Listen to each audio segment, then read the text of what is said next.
Ready?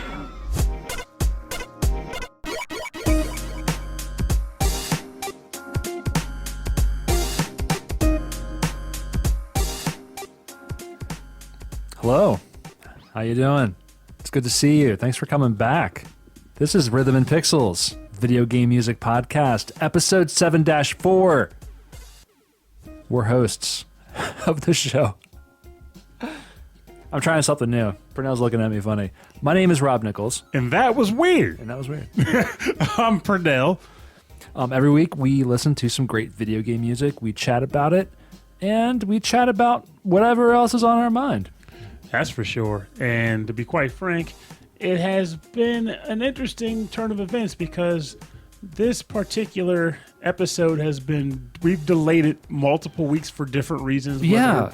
Like, we were going to do it, but then it was Valentine's Day. And we were like, well, let's do a funny Valentine's show. And then we were going to do it, but then like, oh, wait, no. We were going to have our guest on the last episode, Michael from the Forever Sound Version podcast. Thank you again for coming on the show. That was a really good time. It was fun. It was definitely a lot of fun. And as we both kind of agreed, you've been pretty much one of the best guesties we've had. Like very casual and laid back dialogue. Yeah, and for guests being the furthest away, you know, in proximity to us, had the best internet connection with us throughout the entire episode. Apparently that transatlantic pipeline. Yeah, not one technical difficulty. And hey, guess what? We're not going to have any technical difficulties today because it's just a couple of bros hanging out, listening to tunes. I can't guarantee technical difficulties won't occur. I can't guarantee bros. Oh, no. All right. So this episode is the second half of Decadence. This is Squalor. So yeah. So this is You've Lost It All. This is just bad news. Get out your barrel overalls. Get out that IOU to the load shark. This is just get that one lima bean and cut it in half because we're going broke today. We're going for broke. I like that. This is the Go for Broke episode. Yes, and I feel like I chose tracks that kind of hit that mark just a bit. I was struggling, I'll admit. So I look forward to having the tracks. I'm not even going to defend. All right, I'm just going to say what I've got. But I'm going to start with something legit, all right? This is from the game Morio Senki Madara 2 for the Super Famicom, which is a horror RPG. Or technically, I don't know. I think you've picked from that before. I picked from the first game, Madara 1. Ah, I see. Which is a fantastic soundtrack. This is also very good. This is by Tapi Iwase, Miki Higashino, Hirofumi Taniguchi, and Akihata. This track is called The Torture Sanctuary. Yeah, so we're starting off pretty dark today. You think? So from the game Morio Senki Madara 2, The Torture Sanctuary. Man, that's torturous. Torture Sanctuary.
This is the Torture Sanctuary from the game Morio Senki Madara 2 for the Super Famicom. This is a Konami game, so we got some classic Konami composers by Tapi Iwase, Miki Higashino, Hirofumi Taniguchi, and Akihata. I'm going to ask, just get out of the way. Where is the Squalor? You know, it's It's a great track. I'm just saying. Where's the Squalor? Well, you're a prisoner. Everything is taken away from you. I see. And except the torture. This and you know, yeah. You're given plenty of pain. Yes, well, it's the broke man's ambrosia, I guess. This is going to be a theme from my tracks today. So this one I liked a lot because the bass is like all over the place, and I really like the drum fills. I think they're really crisp, and it's just really strange. Like the notes are all over the place, like a weird prog rock kind of tune. I just like the track. I can't really just explain the why to it. I'm just... I can't explain any of these tracks, right? And that's why I'm going to ask you each time, because that makes it fun. You got to go roll with the punches here and think on your feet. Yeah. Anyway, I actually like the original soundtrack for the Famicom better than the Super Famicom one. It just sounds more distinctive. I mean... I guess I could see that being the case, because there was something especially likable about NES tracks, because I think I mentioned this before, but they did more with less in a lot of ways. Yeah, they had to make choices about specific notes to use. So when those sounds kicked in and they were good, they stuck with you. They stuck with you. And again, the Madara series is very different and imaginative, so the music is very very distinctive and compelling. And that too. Yeah, the bass is crazy. I like the way it starts. It's like boom. Makes me think it's battle music, maybe. I think this is a dungeon. It's like a dungeon. It sounds like the title was like a dungeon, right? Yeah. Well, I mean, just the track itself also doesn't come across as a battle theme to me, because it's. I mean, it could be, but I just don't feel that in it. All right, so I'm really. Smell like someone's going to get proven wrong, sir. I'm like chomping at the bit. I got to know what Squalor, like what did you get out of this? Oh, all right. Well, I am pretty prepared for the Squalor-esque concept here. I got 3 prime tracks, and I'm going to start with one of my favorites from, honestly, for a very long time. The track, I'll explain it afterwards, but is called Crumbling Castle from the medieval mayhem stage of the game Ape Escape, and it is composed by Soichi Terada.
You're listening to Crumbling Castle, Medieval Mayhem from the game Ape Escape, composed by Soichi Terada.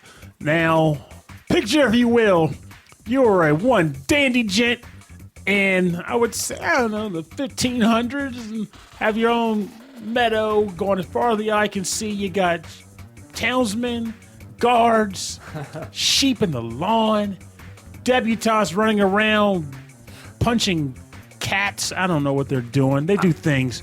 And here you are with your beautiful, extravagant castle. But then years of overspending and over everything takes you under. Your castle is in shambles. Your people have fled. You are in tatters and you leave. Only to come back and learn that centuries later, it is now a stronghold for a bunch of hyper-intelligent monkeys that are being hunted by a man with a hula hoop. That's pretty much all there is to it. And you're basically in the game Ape Escape. On this level, you are a kid trying to catch monkeys running around who have made a base in this abandoned, dilapidated castle. Okay, yeah, I was curious what the game is even about. I honestly don't know anything about Ape Escape except that there are monkeys on the loose that you have to capture. Yes, but they're super intelligent monkeys who have brain helmets given to them by Brain Monkey named Spectre. And you catch them by having a lot of fun. Because you get a stun stick, which is basically a lightsaber. You get like a super hula hoop and a super RC car and a super punching glove. All kinds of like childish yet awesome devices. So this castle is just torn down. Torn apart, dilapidated, teeming with monkeys and possibly monkey feces. It is just filthy. It's a filthy, flea-ridden establishment. Well, that is pretty good. Well, it's also kind of funny, too, in the sense that when you hear this track, you don't really get the impression that that's the level in which it takes place at all. But that just makes it better, because if your home's going to be an absolute crap hole, at least a good tune can be playing over it. Yeah, I was really surprised. It starts off with like a really fast, like fun jungle beat, and then the bass is like real quick and really fun, and then all of a sudden the strings are way different. Yeah, this guy went to town. Very different track. He pulled out all the stops. It's like, this to me is probably, I haven't played it in a long time, but I deep down feel like this is still probably the most elaborate track in the game. It's there's a lot going on. All right, so my next track has, I can tell you all about this one. Well, most about it This will be good. All right. This is from the game Oddworld, Abe's Exodus, again for the PlayStation. Oh. And this is this game means a lot to me in that I finished it. No. It means a lot to me in that like it really like I really like everything about it touched me in a certain way. Like I felt really emotional about the characters. Do we need to call a counselor? Yes. Yes, I think so. All right, well, I'll get right on a that. Nintendo game counselor, please. 255-3700. So this is from the FICO Depot section. This is the music for when you're sneaking around.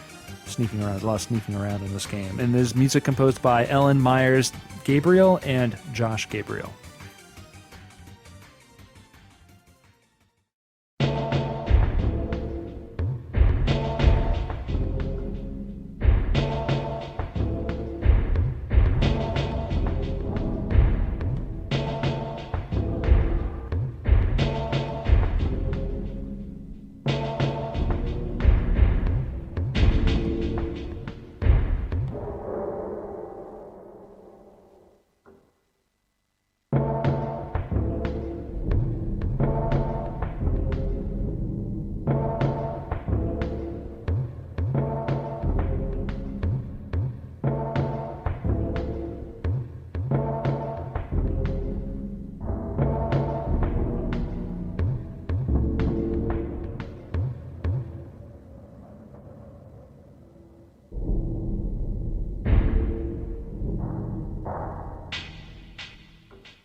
All right, we are back. You were listening to the FICO Depot sneaking section music from the game Oddworld Abe's Exodus for the PlayStation, composed by Ellen Myers Gabriel and Josh Gabriel. And I'm just going to come out and say it. The cat was just trying to get my headphones off my head.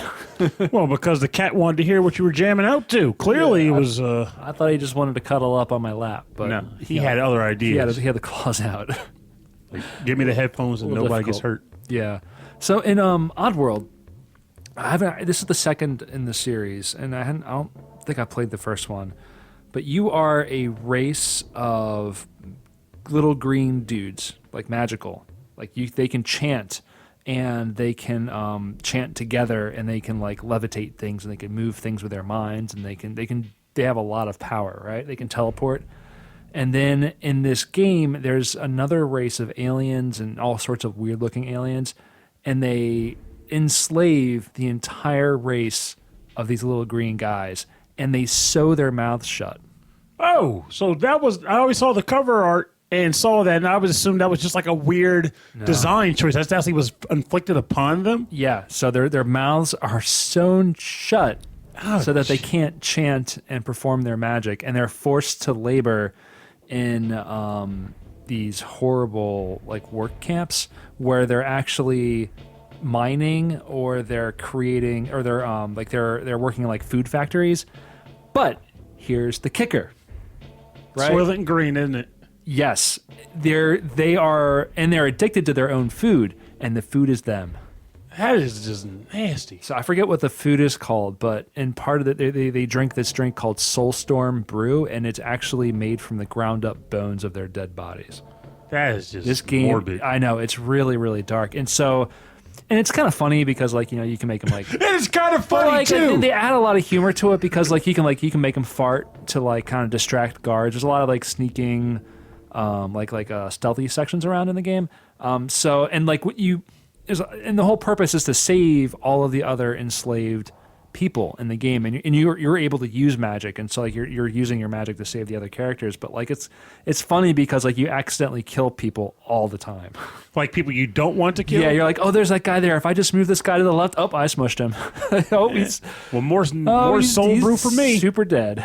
More soul brew for me. But yeah, so this is pretty like down. Like the whole game is you're fighting to save everybody, and there's just every turn you're getting knocked back down. It just seems almost impossible. But it's kind of funny too. But it's got some stupid funny moments in it. I'm just loving that segment. This is really dark. It's kind of funny too. It's kind of funny too. They kind of drink each other, and it's just awesome and hilarious. So after the PlayStation ones, which are two-dimensional side-scrolling with a lot of like pre-rendered like backgrounds, they made a bunch for the original Xbox. I think maybe 2 or 3 of them that were like 3D. I only remember Munch's Odyssey, which I think was on Xbox. Yeah, they were just a little hopping square-headed guy. Yeah, and then there was another one that was like the character was like some kind of bounty hunter, and he was supposed to be. Strangler's Wrath. Yeah, they were. No, I didn't like any of these games. Were they away from the original concept of the series? Like the same world was there, and like a lot of the same like character like ideas were there, but it just wasn't the same game. And the game I like is this 2-dimensional kind of side scrolling where the controls are very like Prince of Persia-ish. Mm-hmm. Like a lot of animation and like very little like time to do it in. But I really enjoyed it, and this is one I really put time into, and it really stuck with me. It means a lot to me. I like the sound of that. Well, it was a good choice from the game too. It Thank you. Good. Yeah, it's very atmospheric. I think this is probably the most musical track in the game, which says a lot. But anyway, so my final track is going to be not. Yeah, you're going to hate me for it, but go ahead. Or I'll just laugh. You probably just laugh. Kind of funny too. It's kind of funny too. But it's also kind of funny.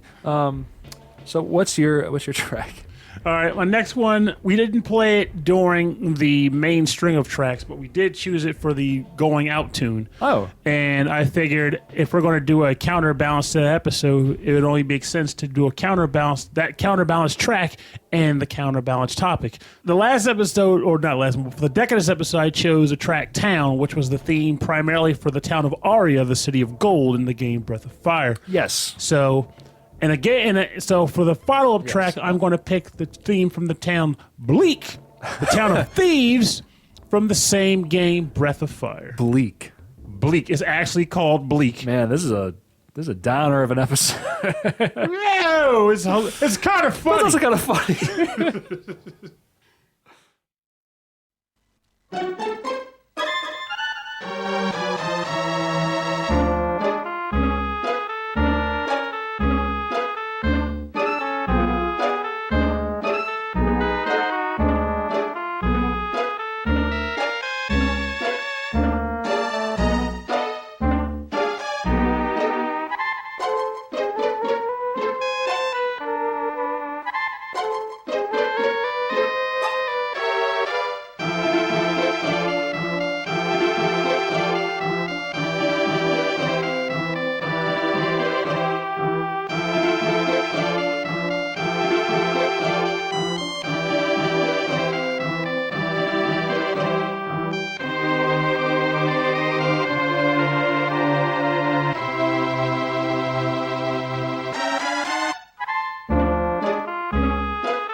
Check your pockets because you just might have gotten looted. That's what happens when you're walking through Bleak, Town of Thieves, from the game Breath of Fire. Written and composed by Akari Kaida and Yoshino Aoki. I probably got the names all kinds of weird because Rob gave me a weird look on his face. Well, I thought it was... We found two different sets of composers. yeah, because we played from this game before, and it was composed by Hitoshi Sakamoto. I'm going with Rob. Rob does his due, but I did the do with choosing the track. That's right. Yeah. So I'll take the save because This is great. I love that little theme at the end with the strings. It's really cool. And this is a very whimsical. Oh yeah, it's kind of funny. Like the last for the Aria track, you're walking through town. Like I said earlier, everyone's eating off gold plates, and if you find the guy's lost head, he gives you $20,000, and it happens multiple times. The exact opposite happens with Bleak. Due to I'm not going into the whole game story, but I'll just call it a curse. Due to a curse, the sun never rises in this town, so it's always perpetually dark. People are poor. Some are homeless. Almost everyone robs you. And Chun-Li is turning kung fu tricks in a random house in town. Chun-Li? Yeah. In the game? Yeah. Chun-Li's in a Squaresoft game? Yeah. No, that's just a funny thing. The original Breath of Fire was actually done by Capcom. Oh, okay. I'm not sure about the second one. And in fact, I'm not sure Square ever got the rights to it. I just know that Capcom did the first, and I feel like either it changed hands or they just feel like they did less and less with it as it went on. Chun-Li's in this game. I'm like, oh, that's crazy. Yeah, you go into one of the houses. It's been a long time, but I know you go into a house, and like I said, everyone robs you in the game. Yeah. So in one particular house, the guy's like, hey, give me 100 gold, and I'll tell you a secret. Okay. And you go, okay, so you close your eyes, and nothing happens. So the game just says, do you want to open your eyes? And you can say yes or no. All right. And you have to say no like 3 or 4 times. And then if you say yes on the last one, you open your eyes, and Chun-Li's doing lightning kicks in the basement. That's funny. Because that's how she has to make her money in the town. So it's kind of hidden, right? So then it's a little hidden Easter egg in the game. That's cool. Would be funny if you can get her in your party, though. All she'd do is kicks, because that was before she even had Kikoken, so... Like, kick. Yeah. They didn't give her the fireball until Super. Mm-hmm. So she's just lightning kicking, spinning bird kicking. A lot of kicking. Wall jumping. Yeah, sure, she did have that cool wall jump. I used to abuse the heck out of that move, too. But, yeah, I felt like this was the track doesn't necessarily just stay... It kind of does have a hint of, brokenness to it. It does. No, it's like... Wah, wah. Give me $1, please. It's like I'll have a coffee, please. I'll be $1.99. Oh, my wallet's in the car. Lend me $1 for coffee. But yeah, I gotta try that sometime. Nah, I won't do that. What? I just coffee. I gotta try that sometime. Nah, just the idea of being store like wah wah. The guy's like, "What are you doing? What? Like, what? What are you talking about? Didn't you hear that?" He's gonna go back. He's gonna go back to his coworkers, and be like, "Dude, you're not gonna believe this. This guy was in here, and he totally just wad me. He womp. I gotta meet this dude. No one ever womps me."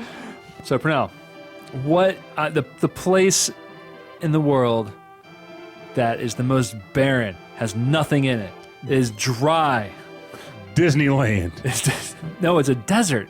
It's a desert. Barren?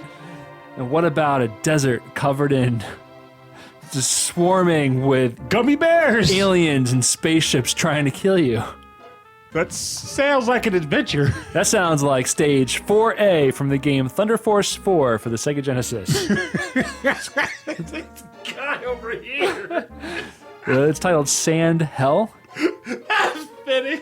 and you are fighting some serious beasts in this desert. You're fighting them because they're trying to rob you because they're so poor. It's also composed, the game is composed by Toshiharu Yamanishi and Takeshi Yoshida. Sand Hell, stage 4A. Purnell. Like legit getting upset right now. This is how I'm going to go play something. I'm sorry. That's cool.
All right, this monster of a track is Sand Hell, stage 4A from the game Thunder Force 4 for the Sega Genesis by Toshiharu Yamanishi and Takeshi Yoshida. Oh man, such a good song. This whole soundtrack is just phenomenal. One of my top soundtracks ever. Up there. Where's the Squalor? I'm telling you, it's a desert. It is a desert. What can you do in the desert? Nothing. You know what you do? You know what you do in a desert? You bury your victims. That is true. After You you get- rob them for their loot. You get bitten, stung by scorpions. You crawl around looking for water and you'll never find it. That's the desert. That's desert hell. And sand. And this stage is amazing. It's like, well, first, the Thunder Force is a horizontal scrolling shooter. Was there ever one on the SNES? Because I feel like I've seen one there. I might be wrong. I don't think so, but I can't speak to that. Only because I'm so familiar with the soundtracks being from the Genesis and sounding like this. Oh, with the Genesis sound too. Yeah. This is some of the best Genesis music, like the sounding Genesis music. So good. I will say though, this does sound like a lot of fun. Like if I were ever to experience Squalor, I would want it to be to this beat because I feel it's like I want this funky bass line. hey, like you're cutting that one bean for dinner, but man, you're smiling while you do it. You kind of got the rhythm with the swing, with the slicing.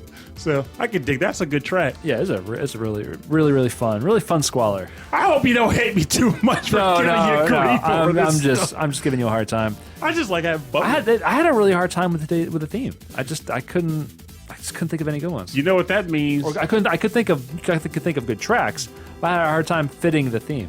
That just means you gotta go for the throat. Return the favor. Yeah, but I could do that. You'd be surprised. I'm sure you got something that's like this. You Purnell pick would like suffer with. you could pick like a theme of games, like stages or like stuff within the games. I'll have a hard time with. Maybe I'll pick something that's just music, There you go. like a genre or a theme in music that. Only tracks with archipelago or I don't even know.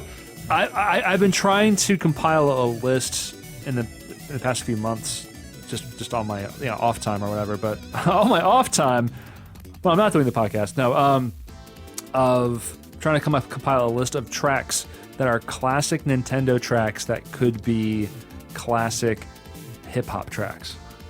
Yeah, that would give me a challenge for sure. I'm having a hard time with that one too. But I think if I get the right set, it'd be really awesome. But then that means that maybe I need to write that down in preparation for the day that becomes a topic. I don't think it's going to be that. Don't worry about it. All right, so what is your final track then? Well, I'm going with the track that, in all due honesty, is what gave me the idea to choose the topic for this episode. Honestly, I thought it would have been the Breath of Fire one because you had like both sides of the coin. Oh, no, I just got really lucky with it. I was like, wait a minute. Well, not luckiness is that I didn't expect it to exist, but just more like thinking about it. And when I thought about Ari, I was like, wait a minute, this game has Bleak too. That kills me. I'm like struggling for tracks, and you're like, well, I had so many picked out. So. Well, we already had this discussion. For everybody that has, profitable, knowledge bases that they can, dig into to make that money, I had video games and The Simpsons. And I make it work. I make it work. All right. So I didn't mean to interrupt you. So what? No, that's cool. So this is the one that kicked off the whole Squalor idea, or is this one that kicked off the whole Decadence and Squalor idea? Actually, I think it may have been the Decadence and Squalor combined because, Squalor was like, there's one, like, well, there are two. Let's go with both of them. But this track is from a very recent release. The game itself is Pokemon Sun and Moon. And the track is called Po-Town. So broke they sold the O and the R to make ends meet. It's Po-Town. We're going to Po-Town. Love it.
Oh man, you done stumbled and fallen your way right into Po-Town from the game Pokemon Sun and the Moon.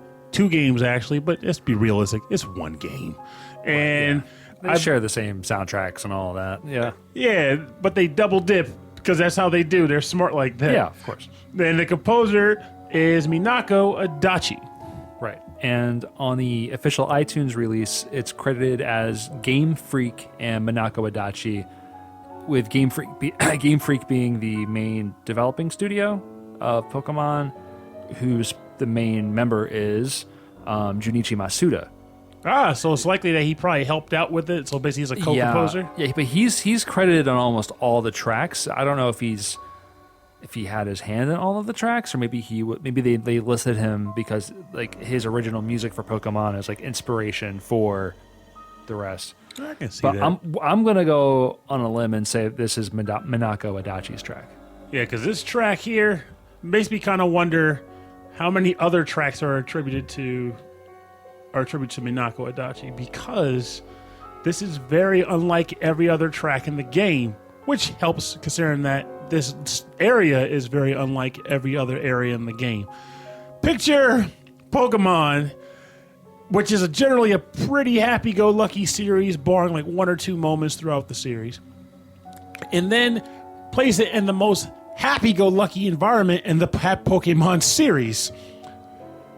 And then you get to this place, which, how to put it? Okay, so the world is that typical Pokemon games, at the age of 10, you go on your Pokemon journey. In this game, you travel across 4 different islands, take on the island kahunas and their island challenges to prove your worth to be a Pokemon trainer, which in some weird way is the rite of passage for this world, this land of Aloha, whatever it's called. So, Po-Town is the home of Team Skull, the villain team for the game. And they're not really villains so much as just wacky juggalos.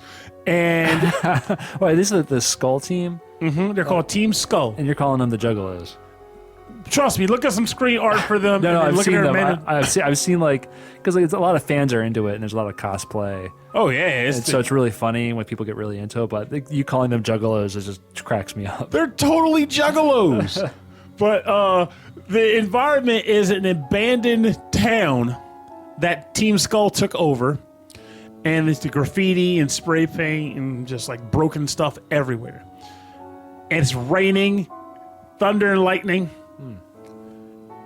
And these guys are just kind of hanging out in town like it's nothing.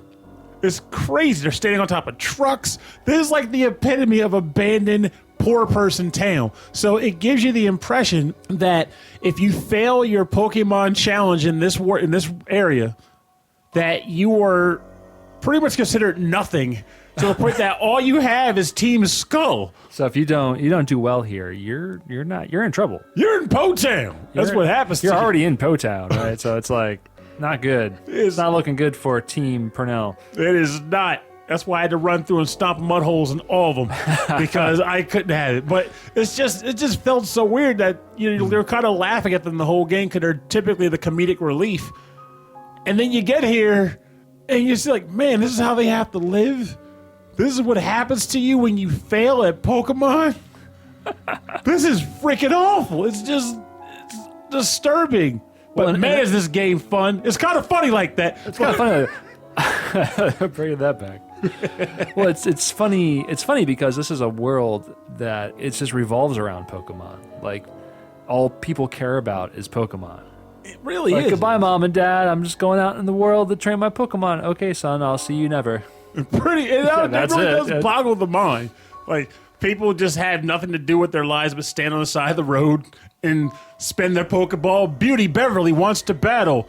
Business Tycoon Saul wants to battle. Kids are hiding in the woods, waiting for you to walk past them. They're like, I'm going to get him. I'm going to get him. Ha! And they do take money from you when you lose. They say you black out and you lose money, or I guess it depends on the game, because I think somebody also said you carry your painted Pokemon to the nearest Pokemon Center, but you still lose money. We know the deal. It's just illegal, legalized gambling in the world of Pokemon. Yeah, you're mugged. You're getting mugged. They mug you, and that's why when you win, you get money, because you're mugging them. That's how it works in Pokemon. So if you cave and mug a person properly, you go to Po-Town, because they take everything you've got. That's rough. It's reality in Pokemon. This is the Poke reality.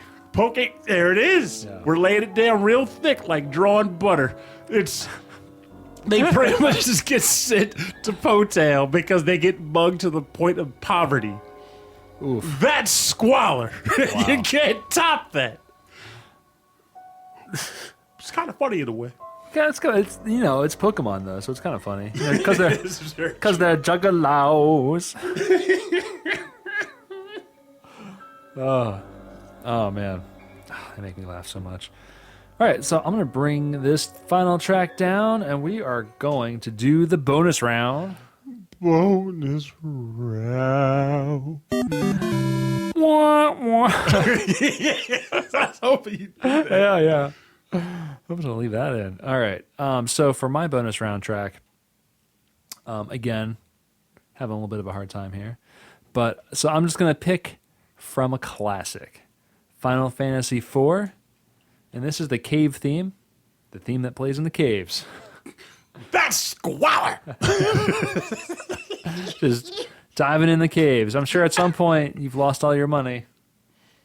Lost it in the cave. You go spelunking because an old prospector sold you a map to the Mist Cave. You're hoping there's some diamonds in there, but it's just a really angry old mama dragon. Yep, and surrounded by juggalos. By juggalos, because that's where they hang out in the realm. Just a pukalos.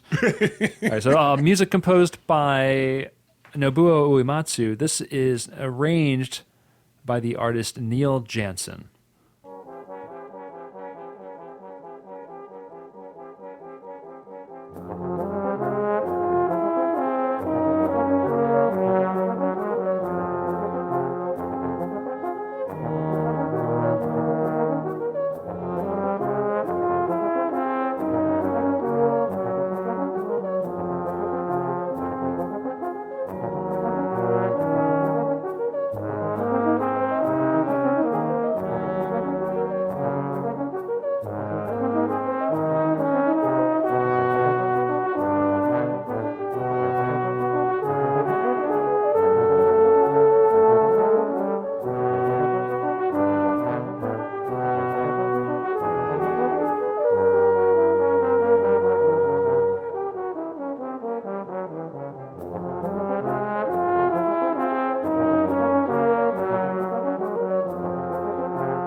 That was the cave theme from Final Fantasy IV by composer Nobuo Uematsu, arranged by Neil Jansen.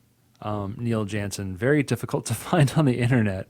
But this was arranged for the euphonium, which is a low brass instrument. So it looks a lot like the cross between a trombone and a French horn. I just started thinking about, like, I originally was prepared to rib you really for this track. But the horns make it work. The horns really make it work. I just picture like two guys like typical classic short, like tall thin guy and short fat guy walking together down the street, hands in their pockets, like, man, I just want to buy a can of beans for dinner, and it's like, I got a scheme, boss, and I'll make us a real load of cash. It's that broken man scheming track. Yes. And it's playing in a cave. So it works out. It works out. Well, he was difficult to find. I actually had to track him down through his LinkedIn of all places. So I'll have his information on the site. Hopefully he appreciates that. What you got, Bruno? Nothing. Nothing at all. I do have one track, surprisingly. I had to hit this track during the episode, or I would have felt pretty bad about myself.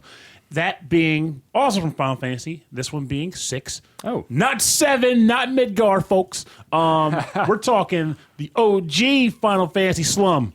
Zozo, baby. All right. The Slam Shuffle.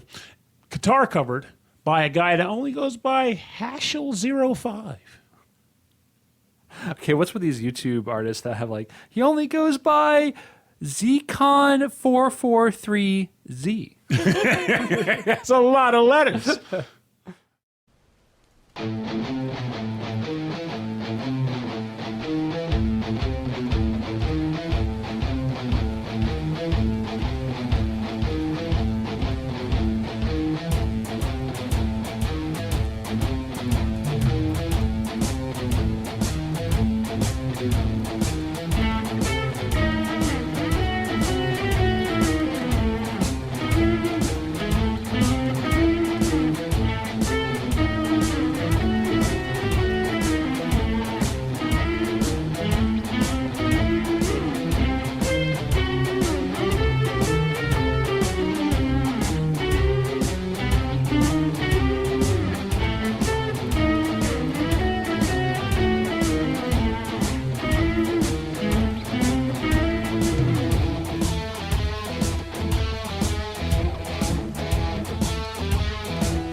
I feel as though that is a very decent representation of Zozo for the show. That was a Purnell track if I ever heard one. It's got that swing guitar thing going on. Yeah, and that solo out of nowhere, man. Pick my pockets to that tune any day. That was clean solo. I like that. Seriously, don't pick my freaking pockets. But play that song for me. So we have very little information about this artist as well. Hashel05 from Belgium, and he composes and arranges tracks for the group called Pixel Mixers. So we'll have links to them up on the website. Jam on it. Yeah, so check them out. He does a lot. He plays all his own instruments: guitar, bass, drums. And he's very much into video game music, like most everybody else on the bonus round part of the show. If they weren't, I'd be surprised and scared. So for more information, go to the website, rhythmandpixels.com, and we'll have links to everywhere where you can grab their music.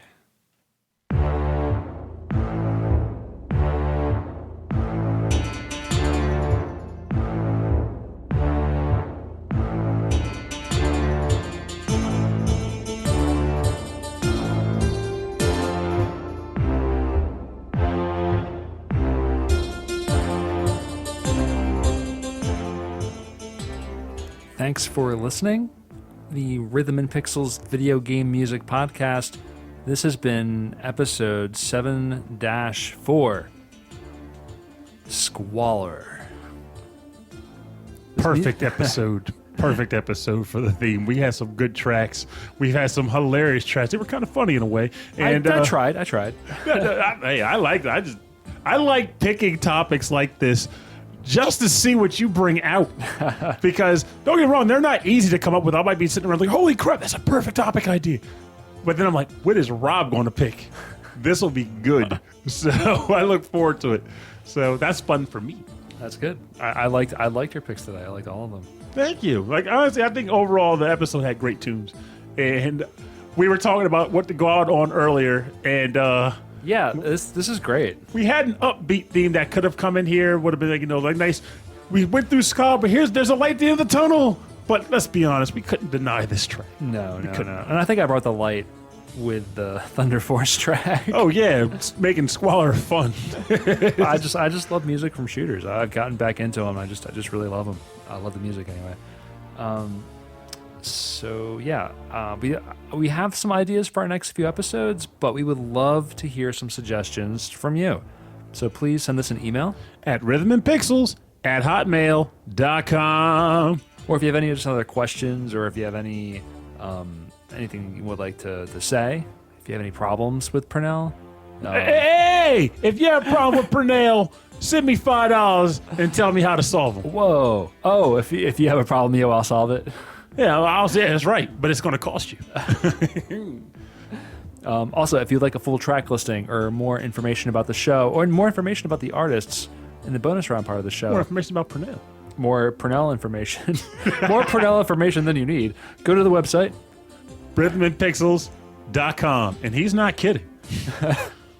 And if you want to check us out on Facebook, Instagram, Twitter, all the social media places, we're at Rhythm and Pixels. Usually just type in all one word and we'll come up wherever. So you can get in touch with us on the website, through the email, or through any of those channels, and we'll hear you. We'll hear you, and we read everything. We read everything. Actually, someone on the website actually wrote in to kind of correct us on what the front mission gun hazard gameplay was like, and it made me more interested to play that game. That is true. It makes me wonder if I may even have it amongst my archives at home, because I did get knee-deep in the collectathons back in the days. But as most people who do that, do you really know every game you've got in your library? No. So I need to double-check, because if it's in there, I do want to try it now. Because it's not slow. Well, I mean, because it's an action game. It's not to like about that. See how they did it with it. Yeah, I thought it was a turn-based RPG, but it was an action title, so that's pretty cool. So I've got nothing else. Do you have anything else you want to close on? Not so much. All right, well, join us next week for a brand new episode where we're out of the dumps And into the skies. into the skies. Rob's cup of tea, his forte, as it were. This has been the Rhythm and Pixels video game music podcast. I've been Rob Nichols. I'm still sort of Purnell. Thank you for listening and have a great week. And remember, weird topic ending to go out on, but I think I still got one. Squalor is a facet of life that, while we may not all have to deal with firsthand, you have seen it. You do know it exists. We all know it exists. So all that really means to most is do what you can to contribute. Help others that may be in need to get out of the bad place that life may have put them in. Donate where you can, whether it be time or money, or even your thoughts. Because, be honest, anything helps a person who's down in the dumps or is not quite on the better half of the financial spectrum. So be a good person. That's about the gist of it.